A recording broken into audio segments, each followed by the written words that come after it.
reviens d'un concert qui s'est tenu à l'église réformée des Batignolles, juste à côté de la mairie du 17e,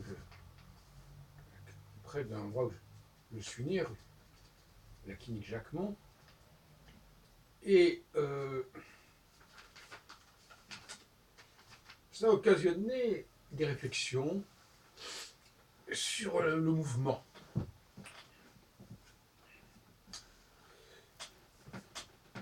J'attache beaucoup d'importance à la notion de mouvement. D'ailleurs, j'ai moi-même créé une association en 1975 qui s'appelait le Mouvement Astrologique, le MAU. Et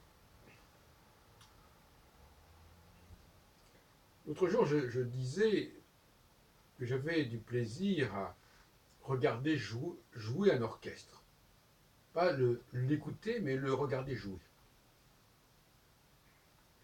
Et je voudrais montrer à quel point, pour les hommes, le mouvement est important dans leur rapport au monde.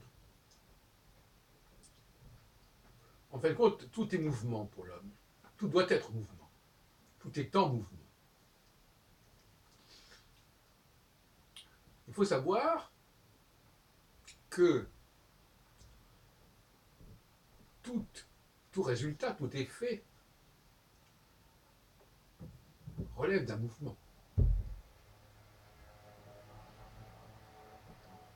Il y a toujours un mouvement derrière toute chose, il y a un mouvement qui a précédé toute autre manifestation.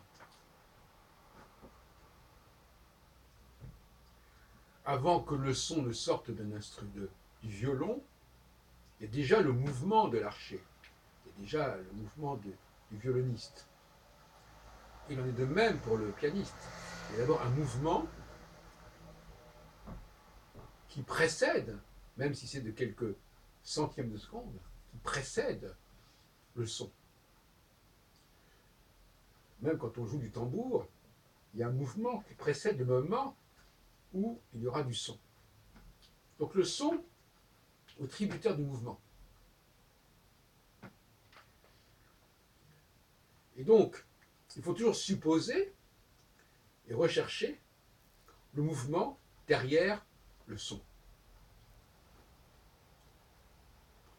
En ce sens-là, le mouvement, c'est la source. C'est l'origine. Toute origine est mouvement.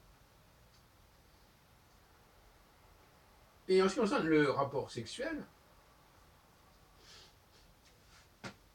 ce qui compte pour l'homme, c'est le mouvement. C'est le rythme.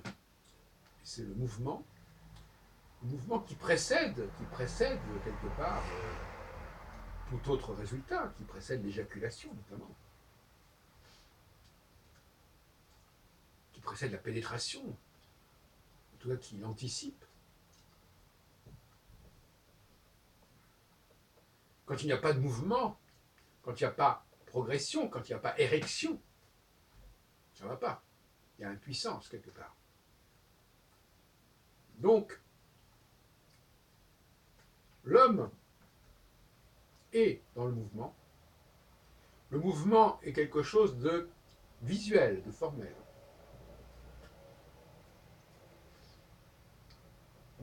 Qu'est-ce que ça voudrait dire de regarder un match de foot ou un match de boxe sans lumière, sans qu'on puisse voir quoi que ce soit? Ça n'a pas de sens.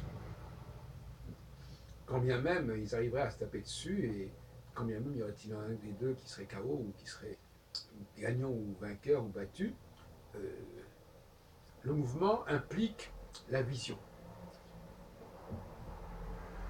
Mais il sous-tend la vision quelque part. En fait, il sous-tend tout.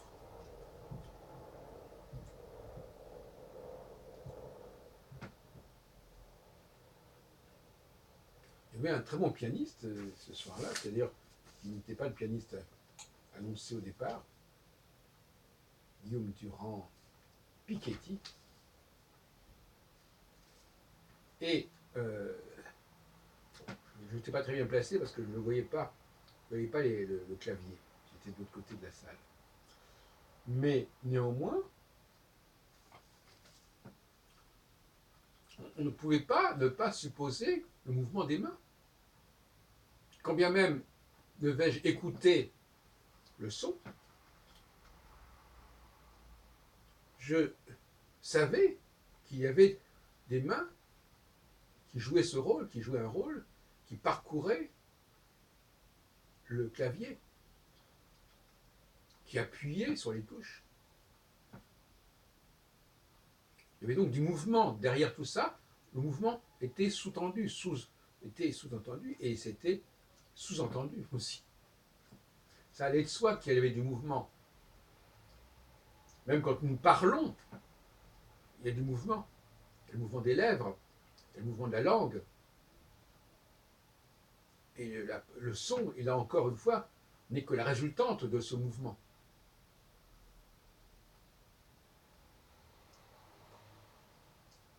Voilà les réflexions que je voulais vous communiquer à ce sujet, qui vont au-delà de ce que j'avais dit jusqu'à présent.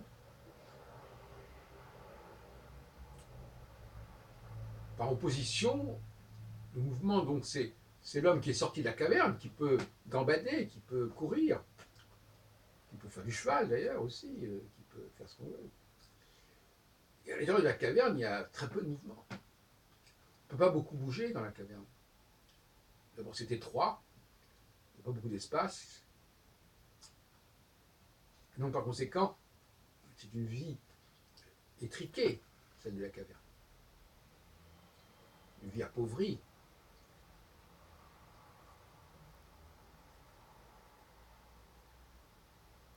Une vie qui ne peut pas voir le mouvement, qui ne peut pas prendre plaisir à voir le mouvement, puisqu'on ne le voit pas, qui doit se contenter des résultats, des effets du mouvement, par le fait qu'ils sont sonores, ces effets. Parce que presque tous les mouvements conduisent à une forme de sonorité, génèrent de la sonorité.